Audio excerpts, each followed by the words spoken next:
Queers, queers! We are back with another super fun interview. Today we are talking to the wonderful Ilana Wolpert.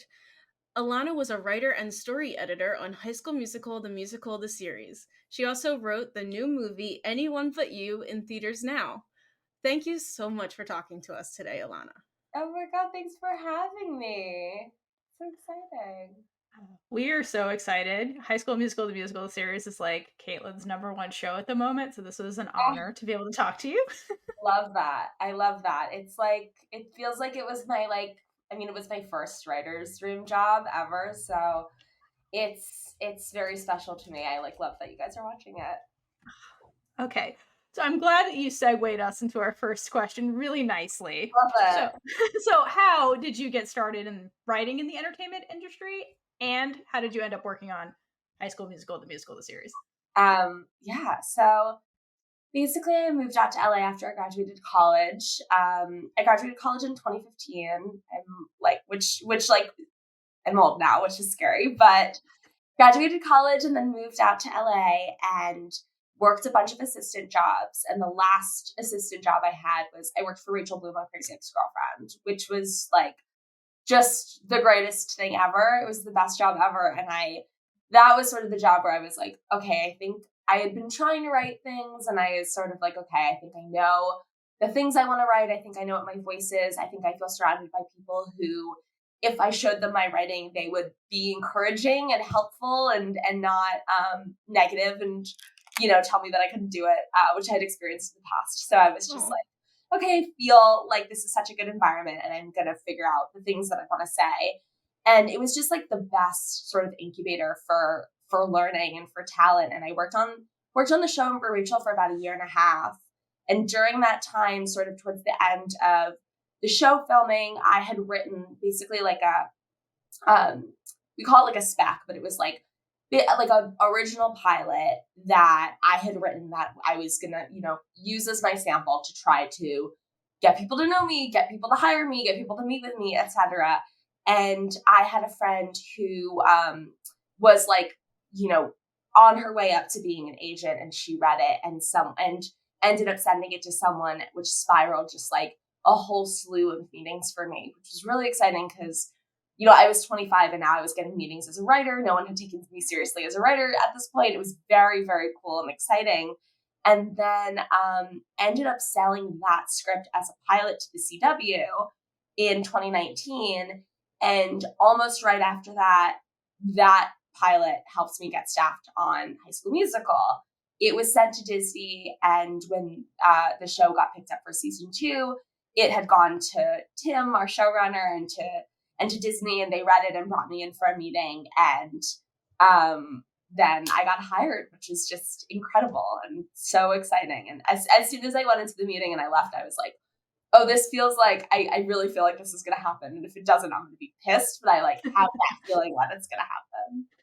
But yeah. That's amazing. And then they are so lucky to have you on their writing staff. Thanks. I miss it. I mean, we're done. We've been done for like a year now. And season 4 came out in August over the summer, but the actors were on strike, the writers were on strike. It was such a weird time. We didn't get to have, a little premiere party, and we knew it was the end of the series, so we didn't really get to celebrate. It was just such a weird time for it to come out, but so proud of the series generally, and just happy that we got to sort of end on their own terms, which was really special. You mentioned the pilot that you sold to CW. Is there anything going on with that? No, it's dead. Aw, I was wondering because I was trying to look it up. Yeah, and so there's an article about it when I sold it. About a year after I sold it, actually, they released an article being like, "This was sold," and I was like, it was. It's so and I've sold a few pilots now along the way in my career, and all of them are dead. And what's dead will never die. Like, I still have people years later who are like, whatever happened with that one pilot? Like, can I see it? Maybe we want to buy it and see if we can develop it. And then I send it and they're like, oh yeah, just kidding. We don't want to do it anyway. Aw. So it's like, it's truly like, you always get your hopes up and then they're dashed. But with this one at the CW, it was really lovely because I got to develop it Rachel and with another producer, but working with Rachel in that capacity was so fun and special. And she's, we still work together. She's one of my closest friends, and we still love collaborating. And so it was nice to sort of have that transition of like, I was working for you, and I technically was still working for her for like a little bit of the process, but now I'm also like a writer and, a person in my own right. That's not just assisting you, which is cool. That's awesome. It's a rough industry. Yeah, it really is. But I'm lucky. I've had some good wins, so I can't complain. But it's always hard. I noticed that you have a couple of different credits, including story editor and executive story editor for High School Musical, the series. Uh-huh. Can you just talk a little bit about like what these different titles mean and like your role? Yeah, it's so funny because I feel like this is the one thing that when I explain to people outside of the industry, it like doesn't make any sense. They're like, why do you have these titles? You just do the same thing. And the answer is yes, basically. So when you first are hired in a writer's room as a writer, you're hired as a staff writer. That's like the lowest level writer you can be. And if you continue to move up the ranks, if you continue to do well, like sometimes they have you repeat staff writer if there's weird budget stuff or there's weird other stuff. I don't know, but usually you move up the ranks every year if you're on the same show, and hopefully when you go to different shows, you start on another show, they promote you accordingly. But basically you start at staff writer, and then you get promoted to story editor, and then you get promoted to executive story editor, and then you are co-producer, and then you're producer. And that's once you get to producer, that's when things kind of change because you have a producer credit, and so you can take on more work. You can take on more work on set. You're sort of a little bit more not like more essential, but like can take on some bigger, more responsibilities, I suppose, than when you're lower level and when you're lower ranked, just because you have more experience, presumably. But none of those titles really mean anything. They're all like you're a writer in the room. Like I did the same things when I was a staff writer to when I was an executive story editor. Like I was a writer in the room. It just changed. It changed my pay a little bit, and it changed, I suppose, like my ranking. Like it's very hard to get hired as a staff writer these days because there's so many writers trying to break in, which is such a huge problem in the industry.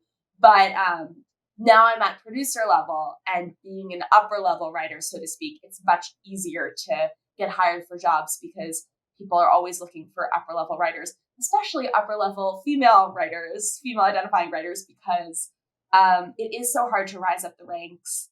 And once you get to that level, it's like, oh, people really need someone with experience that, has a specific identity sometimes, and it's easier. So now I'm a producer, but I did start at staff writer. That makes sense. Yeah. Look at you growing. I'm trying. I know, quite a journey in a short period of time. It is. Well, now I'm on a new show, which is exciting, and I can't talk about it yet because it's not announced. But it's a new show, also teens, also lots of music. So I'm really excited about it. I feel like I've sort of it's like a little bit like graduation because it's not Disney anymore, but it's still sort of the things that I love, which are young people singing and being emotional about music. Is it queer at all? What? Is it queer at all? A little bit. Not as much as I would like. I'm definitely the gay agenda a little bit. Thank you. What if these people were gay? And it's like, well, I don't know that they're going to be. And I'm like, but just like, let's just go down. Like, what if they were? Which is so funny because the first season I was on High School Musical, one of my best friends, Natalia, was that person. And they were always like, well, what if this person was gay? What if this person was gay? And I was just like, Natalia, you can't make everyone gay. And then like I came out after that season and I was like, oh shit, like I'm pretty gay. And they were like, I knew it. And it works. When you tell people they're gay, they have to listen. So I was pretty convinced by the end of that show that every character was a little queer. So yeah, good job. But also because of it all gets influenced by the actors too, and it's like it all starts bleeding in together. Like my own life was bleeding into the show. Everyone was sort of bleeding into the show, so it was just like, yeah, we're all gay. Everyone's gonna be gay. It's gonna be great. I love it. Oh my gosh. But speaking of High School Musical, the series, what was your writing process for that show? Like, did the writers kind of get a say in each episode, or was there like kind of like a lead that like took charge? Like, how did that kind of work? So really, so Tim, our showrunner. So I came on season 2, and when I came on season 2, it was the end of 2019, a blessed time when we did not know what horrors we had ahead of us. So it was my first writer's room. I was going into the office every day. It was so exciting, and we would sit in a room and we would talk, like we sort of had every episode on the board and all the characters' pictures up above the board. And we would sort of plot out the season. And in season 2, we had 12 episodes. So we had a lot more than usual. In 3 and 4, we had 8 each. So it was a much shorter season. And we actually did seasons 3 and 4 on Zoom, which, did make it a little bit easier. We had a slightly smaller writer's room, and we did everything on like a online program where we plotted things out.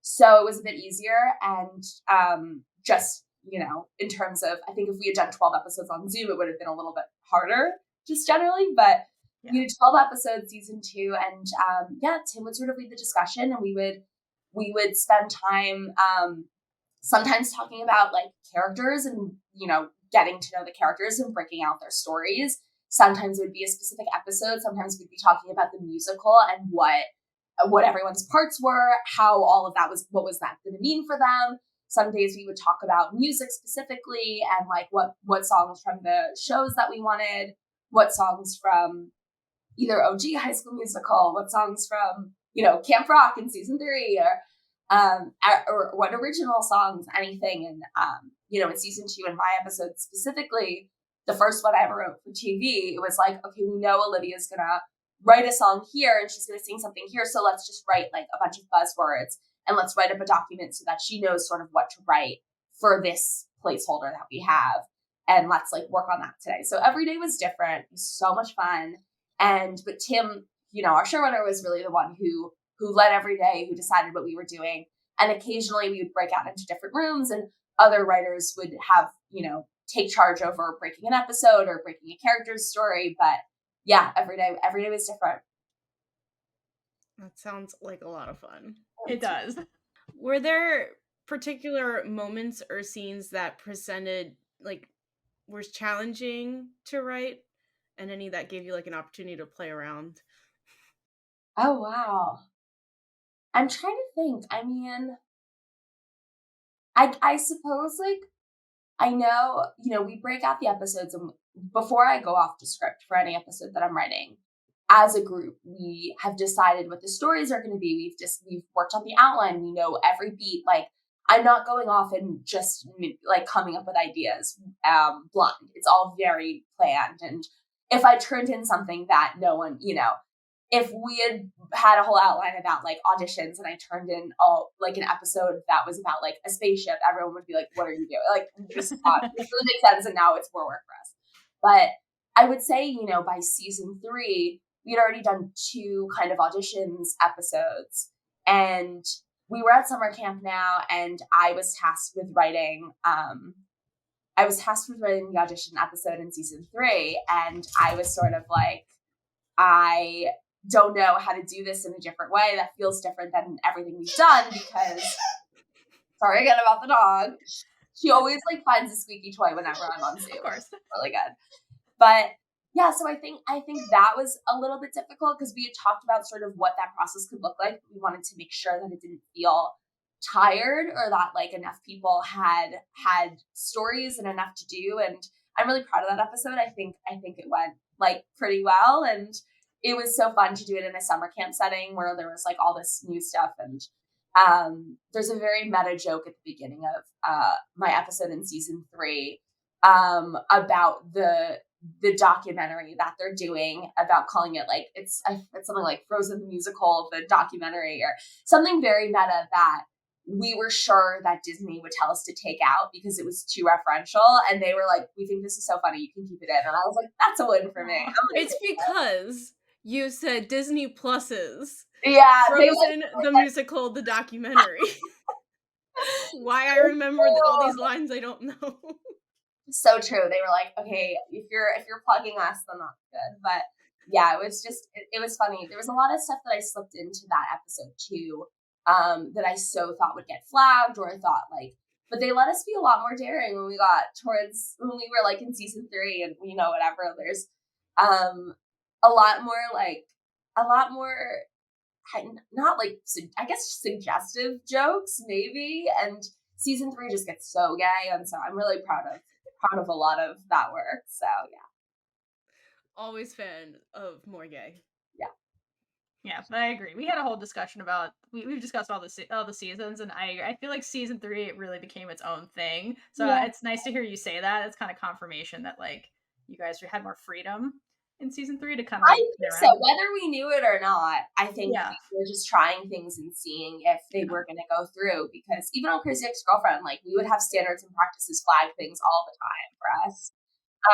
Certain things you can't say, and you know all that. So, it was fun. Season 3 was a lot of fun, and going to camp and filming in LA was so much fun too. So that was really special. Kaitlynn, I'm going to jump a question because the segue is really good. Did your experience at camp influence the way you wrote your episode in season 3? Since we're on season 3 in the camp, I'm just curious. My experience at my own summer camp. Mm-hmm. Yes. Yeah. Oh, absolutely. Like I had a very specific camp nickname, and we brought that into the show. And you know, what else happened at camp? Just like specific traditions, the camp outs, all this like specific stories, the way that people get close or interact.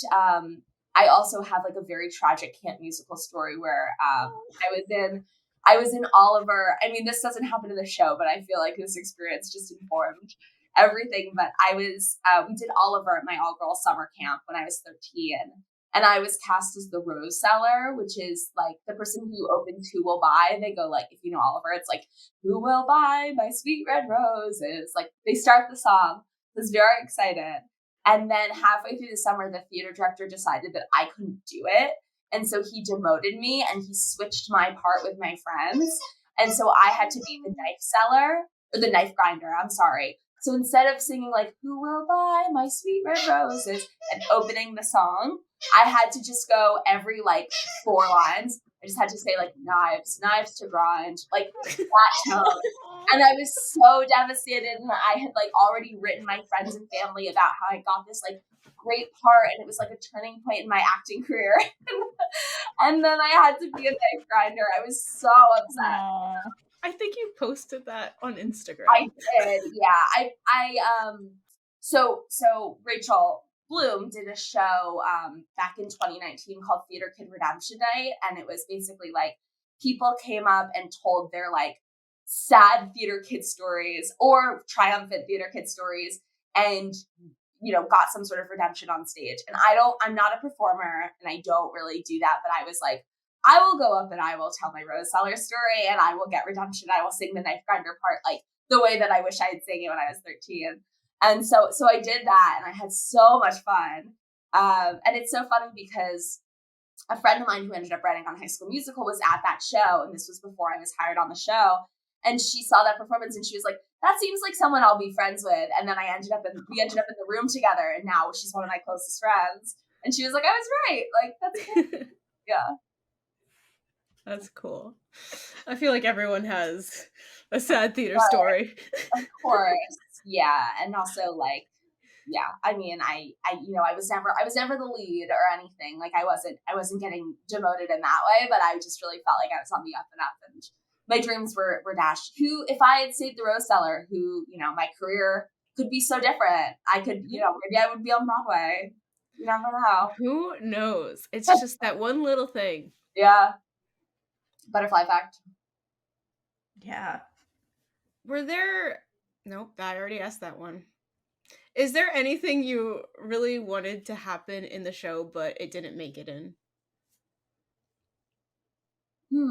Well, I know Tim's talked about this too, but the end of season 2 was originally so different, and we changed it all because of COVID, because it was just so tough to film. And I wasn't on set for any of this, but basically the end of season 2 was going to be a huge Menke Award episode. Kind of like the Ginny Awards. It was going to be this, you know, they were all at this big convention center with this huge stage, and everyone was going to be running around, and there was going to be all this stuff, like someone was going to get locked in a closet and not be able to perform, and there were all these stories and stuff that we had, and then basically Who's stuck in a closet?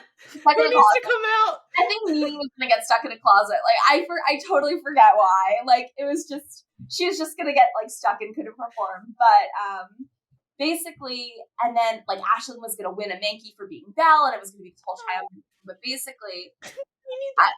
I know. And the whole episode was written and everything too. And basically, like, I mean, the end of season 2 was really tough. Like, I know, like, Josh has talked about this. Like, he got really sick. Like, people were getting COVID. They kept having to shut down. And Tim basically made the executive decision of, like, this is how I wanted to end the season, but I need to get everyone out of here. So we're just gonna do whatever we can do. That's the easiest thing to shoot right now.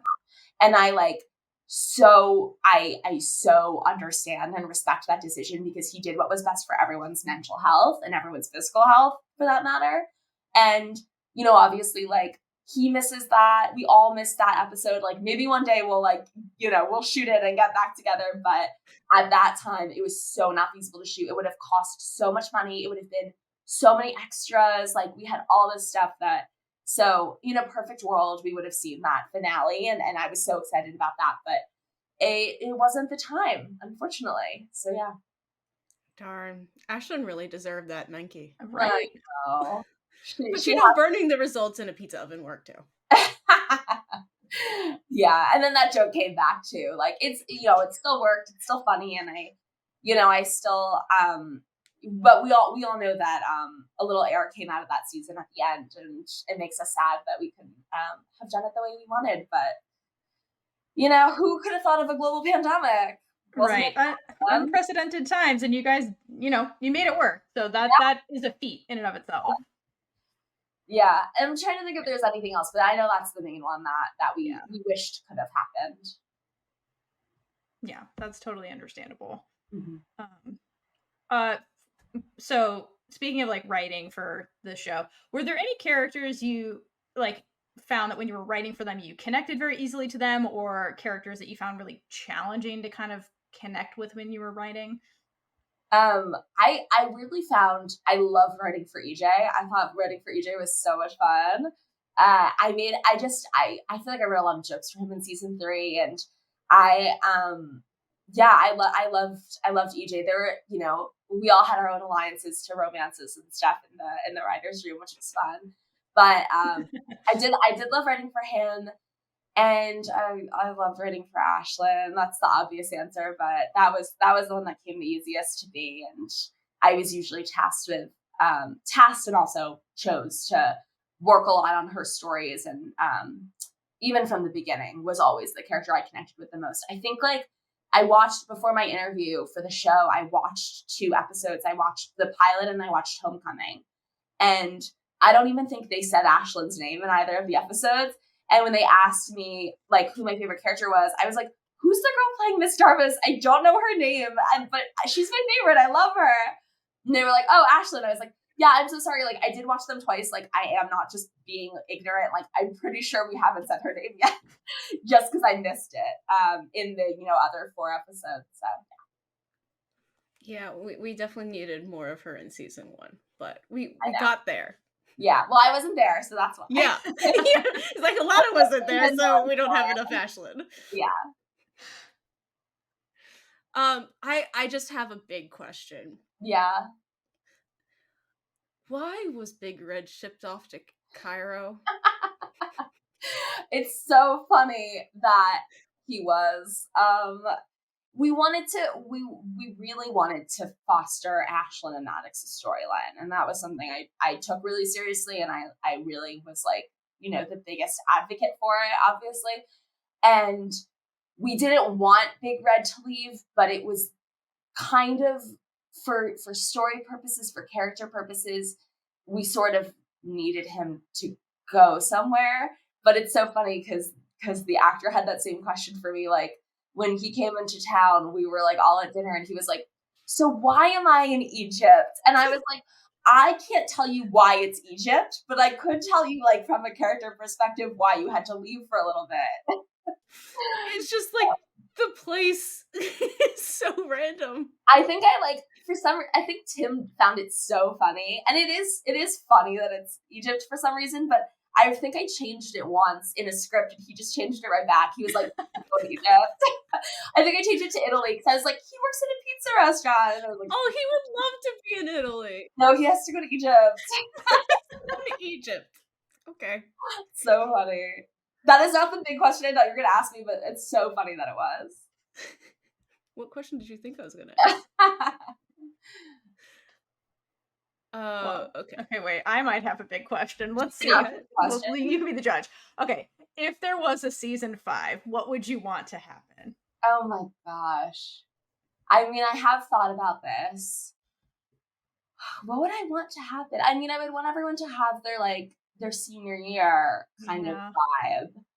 I'm trying to think. I mean, there are so many musicals I wish we could do. That would be so much fun. But there were so many reasons like that we couldn't do musicals, or it was always going to have to be like we can't get licensing for like so many things basically. Yeah. It's not Disney, so it's hard. It limits you. I guess in the next season, I was always a really big Ricky and Mimi like defender. I really wanted them to have their like to have something to sort of like resolve, basically to have a moment to resolve, and I did the moment where Mimi gives Ricky the lottery ticket is something that I wrote that I was like really like passionate by. I was like, they need some sort of ending.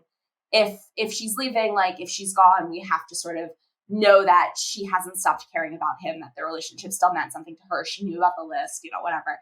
So that was important to me. So I would have wanted some of that. I would have wanted like a big fun show. I would have wanted to switch up the leads a little bit. I would have wanted to see some more people get the lead. Like we have that joke of Ricky always getting the lead, and like I want to see him not get the lead. And that was my version of season 5 as well. Yeah. Get the male lead, and instead like I don't know, Jet gets it, or someone else, and I don't know. So more Jet and Maddox. Like I really loved those characters. Those were really fun additions to season 3, and I was so happy to have them come back for season 4. I thought that was really important, and I love Miss Jen, and I was always pushing Miss Jen and Mazzara. I love that relationship, and I know lots of fans love Gina and Ricky, but I would like to see them go through it a little bit, and figure out what like the future holds for them, but also we sort of presented another love interest for Gina in season 4. I would have loved to see maybe another love interest for Ricky in season 5, and how that affects them. And I'm trying to think. I sort of like turned my brain off after we finished. I was like, I don't want to like get upset that we can't do anything else, and but yeah. My version was that they did the prom, and Miss Jen makes Maddox audition too, and so then it's Ashlyn and Maddox as the leads. Oh, that'd be so good. They'd be so good in that song. Right. The prom would be a really fun one, especially like I really I really wanted to do a senior prom, and it's just like we don't have time for it. Like we got to do our Halloween episode. We were so happy to do that. Oh, that's such a great episode. Yeah, but prom and doing the prom, I mean, good idea. Come back. We'll call you. Theme. Please. Okay. So this is not about the show. Mm-hmm. I like to do a lot of research for interviews. Okay. So that's what I'm going to preface this with. Okay. I saw an article that you wrote where you talk about being obsessed with Googling your name. Yeah. So given the amusing experiences you shared in the article and discovering your name twin, I'm curious. Do you still find yourself Googling your name? I do, but now it's for different reasons. It's because I'm trying to look up something about the movie and that I wrote. So it's like, I'm like, did anyone make me a Wikipedia page? And so I'll Google my name and see if anything happens. But But also too, I like, actually looked into it. thank you. You're welcome. I don't know how to do it, so I need someone to do it. You're not allowed to write your own. I don't. Someone Yeah, else has to right do your it. own. So And I was like, I don't think I, could get someone to do it. So I've looked it up too, just because like press has been coming out about the movie that I wrote, and so I've been looking to see like if my name comes up and stuff. So I'll search it sometimes, but I'm very pleased to note that enough stuff has happened to me that I've sort of pushed the other Ilana Wolpert, who's now retired, so she's really losing. I've pushed her down in the Google search, so I've been very, very proud of myself for that. And yes, it's mostly you. Yeah, thank you. I wanted to just talk about that because like I used to do that when I was younger too, and like I'm the one who introduced my friends to it. I'm like, let's look up your name, and like my name was just like it never came up. Now there is stuff, but Yeah. Well, my friends all had really had a lot more common names, so because we were, Jewish girls growing up in South Florida, and we all my one of my best friends was Caroline Epstein, and there's like a million of them. Like she had no, and we hadn't done anything yet, so it was just like there was nothing there. But yeah, that was a fun one to write. I wrote that for my very dear friend Amy Solomon edited and put together this book called Notes from the Bathroom Line, and I wrote that for the book, and then Hey Alma excerpted it to sort of preface the book coming out, which was really cool and nice. But also I did get a hate tweet from someone who I guess knew the other woman and was like, do you know how disrespectful this is? Do you understand how hard this woman has worked and how you demean her to her looks? And I was like, no, it's I'm making fun of myself that's what I was talking about. I would never criticize someone for their look. I was just I'm not going to go into it with this woman, but it was very sad. Yeah, I get that. Yeah. Yeah, I just once I read that, I was like, I relate to her. Because you were talking about figuring out who these people were and learning about and I love learning about people and seeing how much I can find on the internet. The internet can be a scary place. I love to research, love to do that. All right. So we've had a secret guest on the podcast this whole time. And for those who are listening on the audio, you cannot see, but it's your dog who's being very cute on the couch right now. And we are huge animal lovers, particularly dogs. So can you tell us a little bit about Ella, our secret guest? This is Ella. She's so sweet. She's asleep right now. I got her summer of 2020. I was still living with roommates. They were very kind to accept me deciding to become a dog owner into their midst. And we all sort of very Full House vibes co-parented her together for a little. And until we all, moved out last year. And she is a half boxer, half many different shepherd mix. She's very sweet. Her name is Ella Fitzgerald. That is the name that the rescue gave her, and I kept it because she's so sweet. I also have a portrait of her behind me that I was just given by the friend's mom, which is very sweet. So, but she's just the best, and she's Sure, my dog. No, yeah, you have it too. It's so important to have art of your dogs.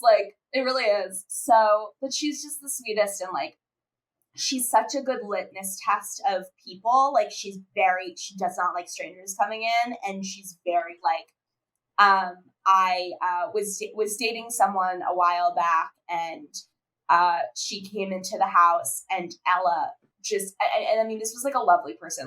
There is nothing wrong with this person. We are still in touch. She's perfectly lovely.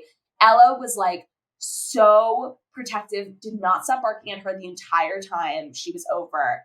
And then basically we sat down on the couch, and Ella sat between us and just growled at this girl literally for 30 minutes until she was like, I think I should just go. And I was like, I guess so. This isn't going to work, apparently.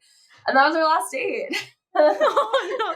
So, I was like, this is not going to work out. Ella knew something I didn't. And she was right, unfortunately. It wasn't the person for me. But she was just yeah, she just knew.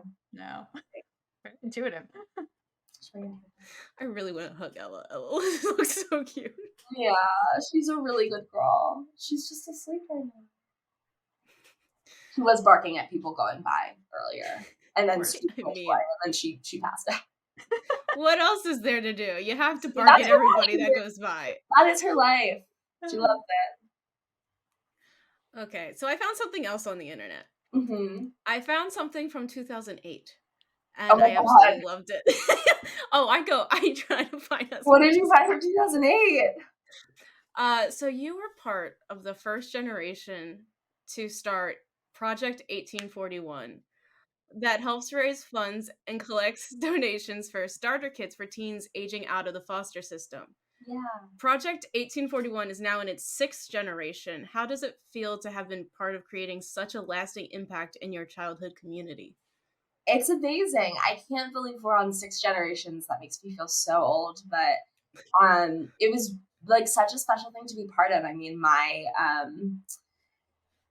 it was, like, for 4 years, like, a huge, huge, huge part of my life, and I, am just, like, really glad that it's still continued, and my mom is still a little bit involved in it because she still lives in the community, and she's still in touch with people that we worked with it at ChildNet, which is the, foster care system in Broward County, and my aunt and uncle are foster parents, and they're very involved with the foster community in South Florida, so, I feel very good that, like, my family is still part of it even when I can't be, but I'm so proud that that started. I'm very, like, touched that you found that. That was a really special thing, and also really dates me that I, did something sort of impactful in 2008. I feel ancient. You were in high school. I was in high school. Yeah. It's really just because, like, my girlfriend was born in 2000, and so when you do the math, sometimes it's really hard for me to, like, we watched Twilight recently, and she goes, "Oh, I was 8 when this came out," and I was like, "Oh, I went to see it, and my friend drove me because we were in high school. I'm gonna just, like, take a gun to my head at this point. Like, this is I can't hear it." I do that on the podcast all the Kaitlynn does time that. because the largest age gap is 14, and then Theora and I have a 9-year age gap. So especially with technology now, things are so different, even from a few years. So Yeah, yeah, it's fun it's when you're the rough. little one making people feel old. Yeah. It really dates things when you think about it, but All right. I promise this question will not age anyone in any way, shape, or thank form. This you. is everyone will relate to this. Okay. So, as a Swiftie myself, I found out that you are as well. So Yeah. yes. I want to know, do you have a favorite era in honor of the Eras tour?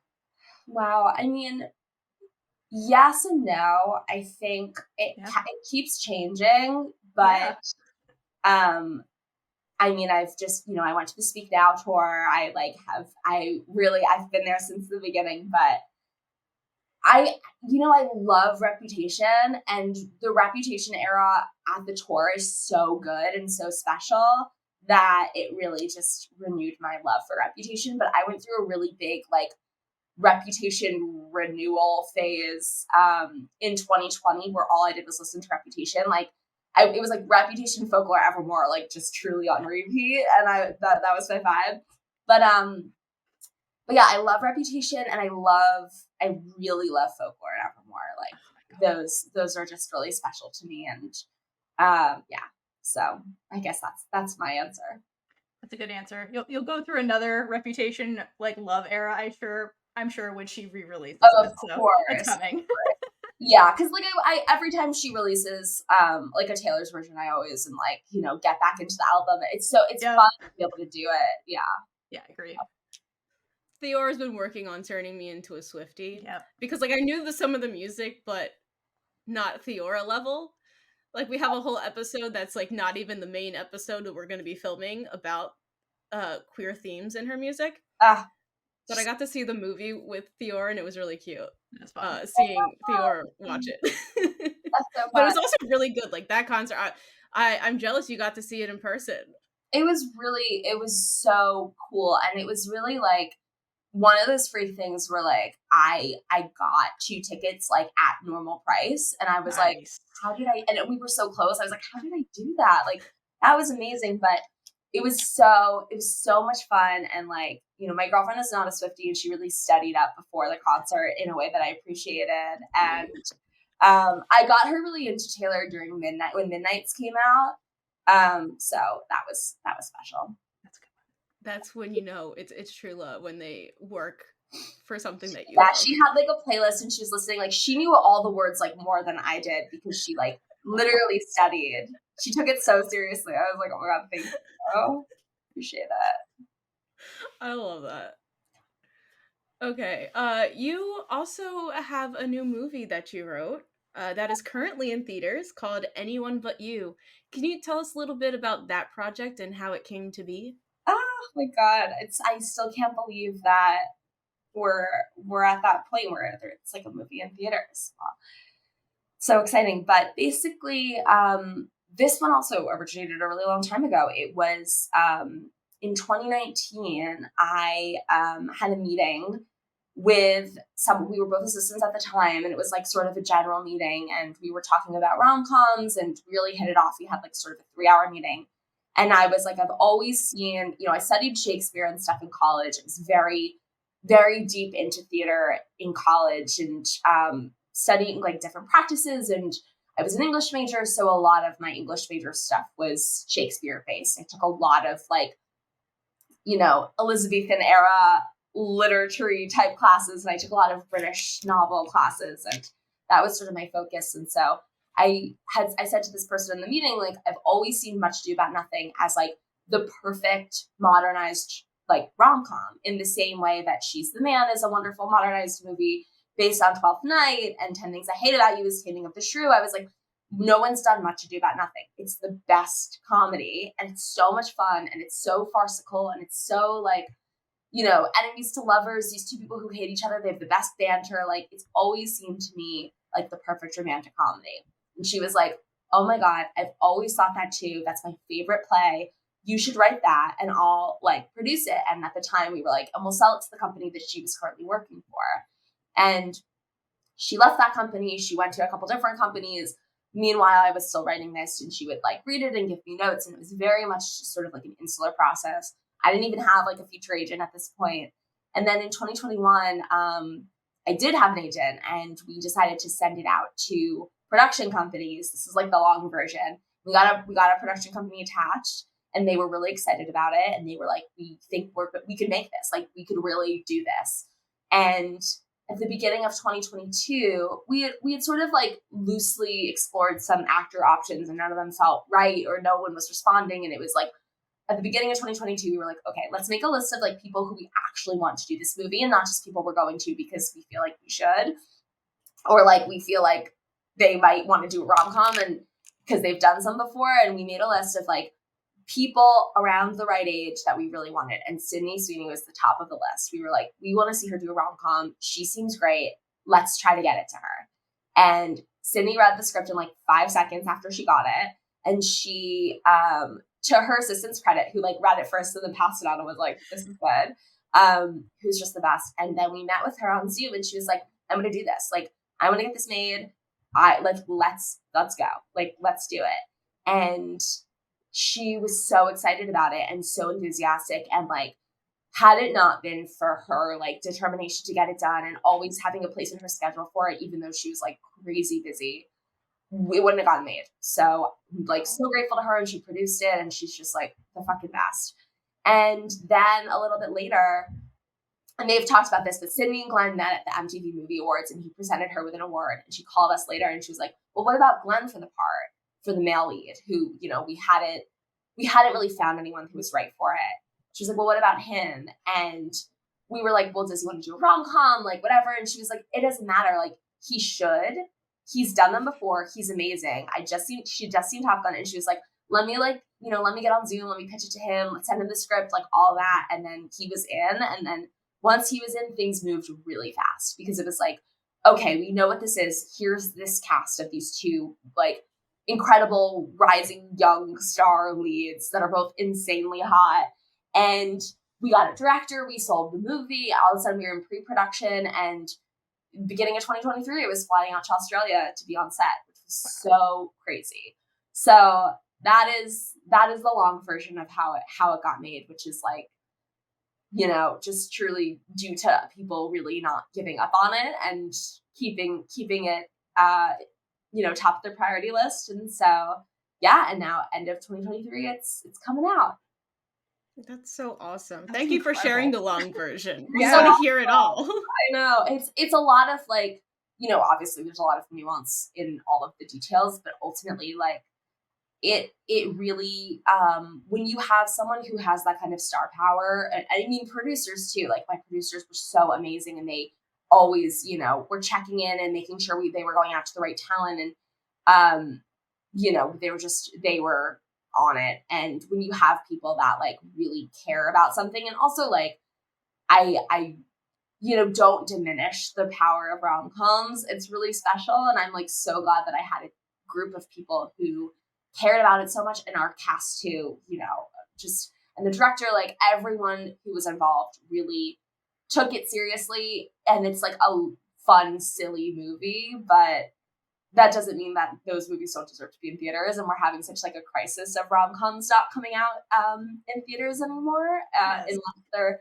they're big, like already pre-established movie stars. And I feel like Glenn and Sydney have proven themselves to be movie stars, even if they haven't had those like big studio opportunities. I mean, Glenn was in Top of Maverick, and Sydney's been in some wonderful movies, but like, yeah, it's hard out there. So I'm just so glad that it's made it to this point, because it's so hard to get a movie made, and I never foresaw it, So. And you also got to go to Australia for And it. I got to go to Australia.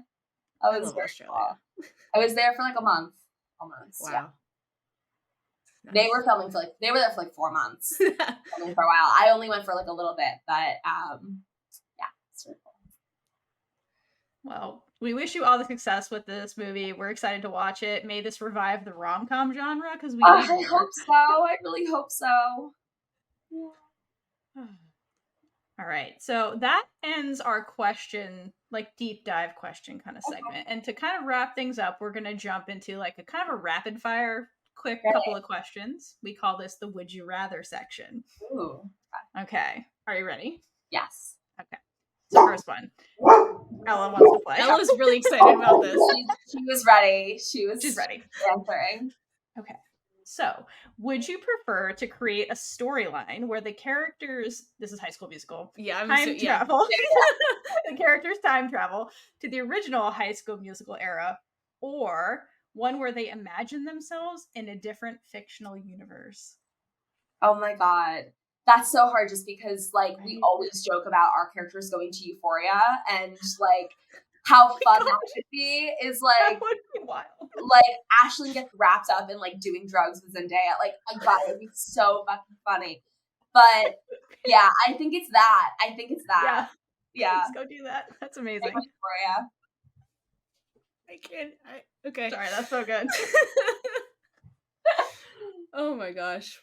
And make it comedy. It'd be. Yeah. It was so good. He sees Jacob Elordi and realizes like he's no longer the big man on campus, and they all audition for the musical, and Maude Apatow like just writes them all like terrible parts, and she gets like the best role. Like, I'm just like, there's so many ideas. That's so good. Good. Yeah. Okay, this next one is kind of our signature for the podcast.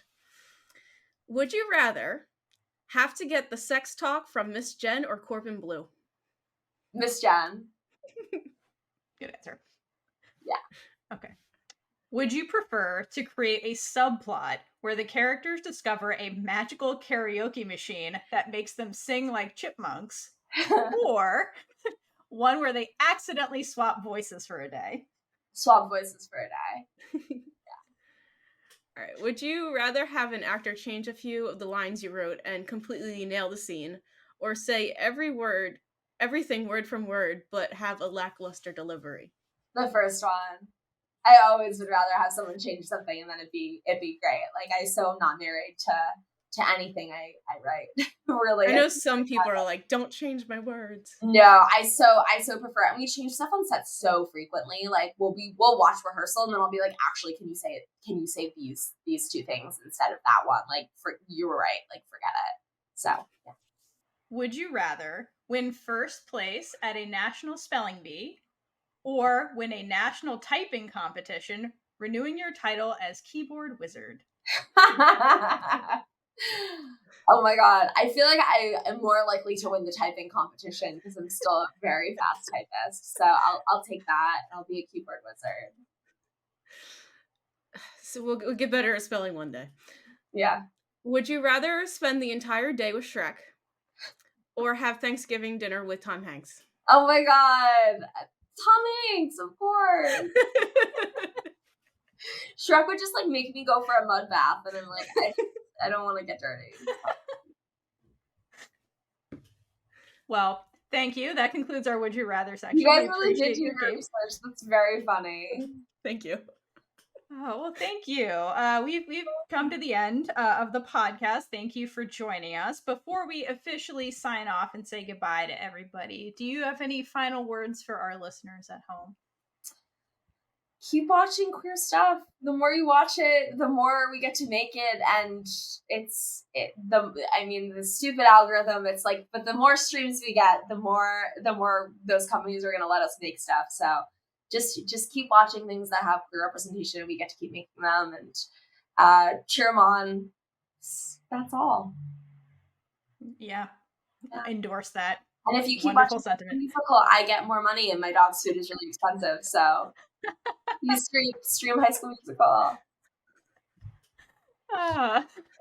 Thank you so much, Ilana, for talking with us today and your wise wisdom at the end. We really appreciate getting to know you better and getting insight into your role in all of your projects. To everyone listening at home, like Ilana said, please stream all 4 seasons of High School Musical, the musical, the series. It's on Disney+. And check out Anyone But You in theaters now. And also don't forget to follow Ilana on social media. And until next time, everyone, hydrate for lesbian Jesus. And gay it up all over the place. Bye. Bye. And with that, we've been Big Gay Energy. If you like this episode, check out all our other episodes right here on YouTube. Please like, leave a comment below, and subscribe for more amazing super gay content.